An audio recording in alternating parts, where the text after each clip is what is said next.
Take the following pretest as you begin your study of American Lit. There's no need to record your answers on paper. Just mentally note your answers to these questions and see how your answers compare after you finish reading the following introduction and the assigned text, including Christopher Columbus's letters and Cabeza de Vaca's Relación. True or false? In 1492, Christopher Columbus landed in the country now known as America. True or false? Columbus thought that the land he discovered was mostly uninhabited wilderness. True or false? Columbus claimed mainland America as a Spanish possession. True or false? The Indians discovered by Columbus were unaware of warfare or even physical violence. True or false? Slavery was unknown to the inhabitants of America before Columbus arrived. True or false? Spanish conquistadors started bitter feuds between Europeans and Indians by murdering friendly Indians.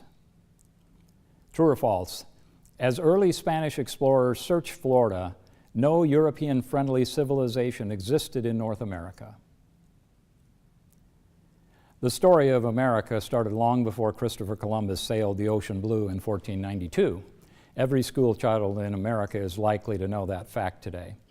Still, literary history is complex, and few are likely to know much beyond the conventional wisdom, and the conventional wisdom is often wrong. For example, Columbus's first voyage took him to an island in the Americas, not to the U.S. mainland.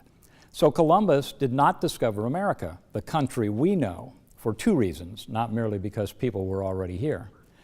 One of the persistent misconceptions about America in the 15th century is the population at the time. As you read Columbus's letters, pay close attention to his description of the population density.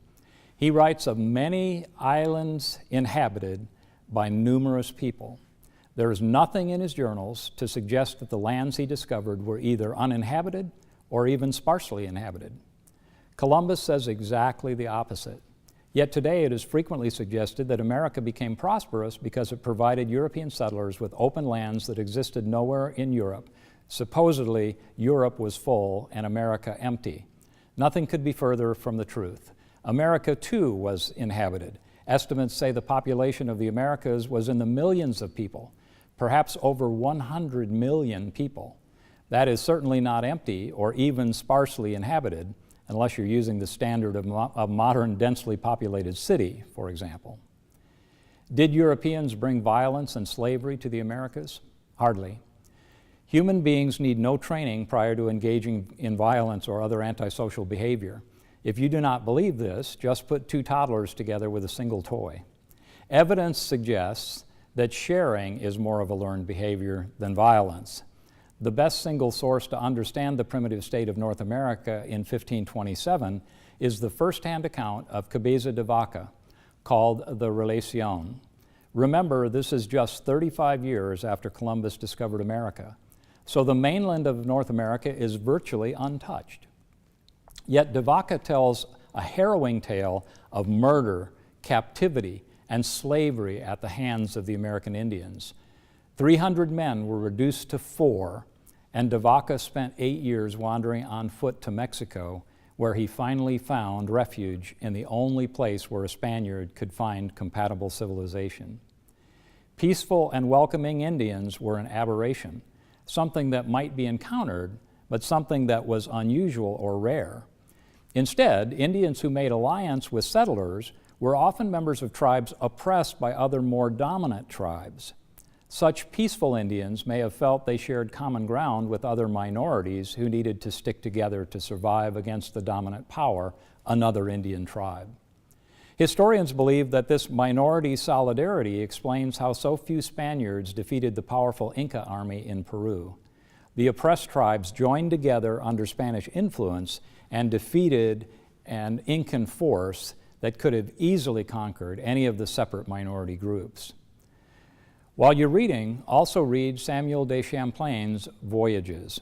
He records the ferocity, even inhumanity, of the warring Indian tribes. Instead of Indians learning violence and inhumanity from invading Europeans, Champlain writes about these Indians learning humane treatment of captives from Europeans.